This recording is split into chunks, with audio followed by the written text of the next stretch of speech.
Magandang buhay sa lahat mga ka-agri. Tayo po ay mag-unbox itong aking mga pinag-order. Ito po yung aking order ko, Moonlight Jewel, Dragon Flame Red, at saka itong Delima Yellow, at saka ano pa ba ito? Delima Yellow. Nakalimutan ko itong isa. Basta lahat po yan ay variegated.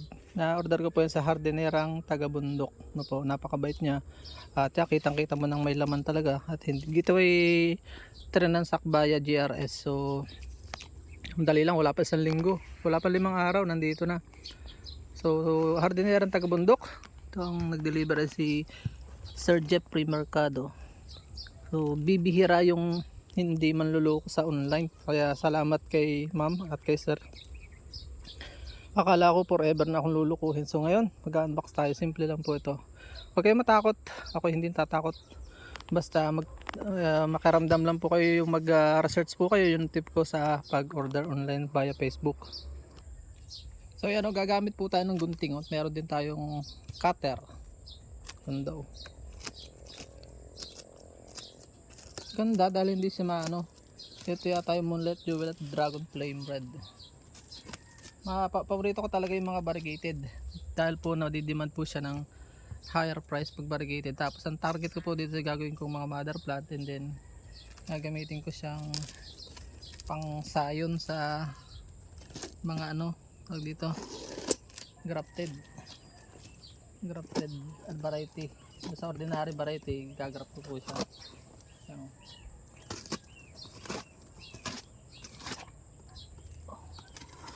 Honestly, ang dami ko nang na loko sa akin online. Sa dami na.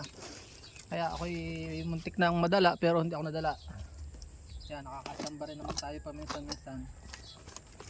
Yan, tinaman na yata yung plastic. Timba.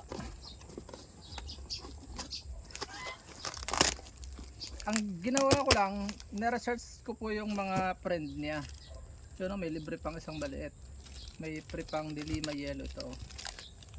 Si Moonlight Jewel ito, alam ko. Ano, nakatimba. May bakit may ganito pa napasama. So yan, nire-recommend ko po siya mga ka-agri. Kaya ako in-unbox. Highly recommend ko si ma'am Hardinerang Tagabundok. Yan, ganda ng timba. Sana makabili din ako ng ganda rin klaseng timba. Ang maganda dito kapag nagaganito ka, marami kang matututunan sa kanila. Hindi lang sila basta seller, nagtuturo pa. O yan o. Wow, super sulit ako dito. Salamat kay ma'am. God bless sa inyong tindahan. At nire-recommend ako na po bilang pasalamat ang tindahan nila, kanilang page. Legit si ma'am na seller. O yan o. Delima Yellow, wow. Pwede na rin ibenta kung gusto, pero hindi ko muna siya tatanggalin. Lalagay ko muna siya sa isang lilom na bahagi itong Moonlight Jewel na to, para hindi siya, tapos pwede ko na siyang diligan.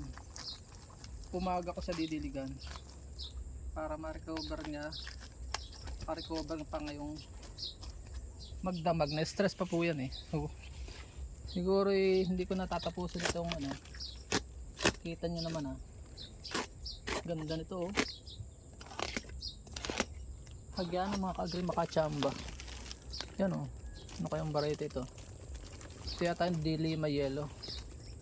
Magkaalaman na lang pagka bumulaklak.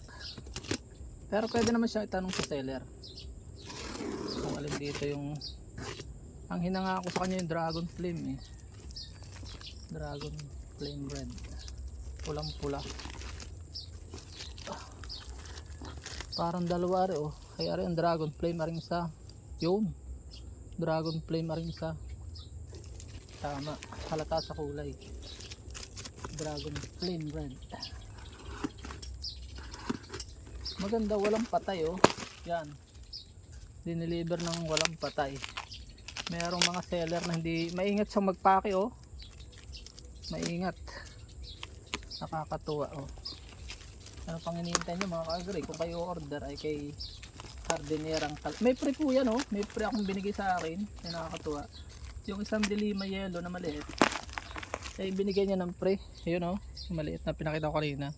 So yun lang, hindi ko na pahahabain. Ito okay din oh, kita naman mother plant ito. Nalimutan ko lang kung anong pangalan nito, pero babalikan ko na lang at i-comment ko na lang sa description ng video. Paalam and God bless.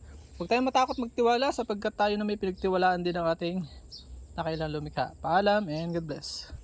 Salamat po sa seller kay Ma'am Hardinerang taga Bundok. I highly recommend po ang kanyang tindahan, kanyang page. Paalam and God bless. Legit seller po siya.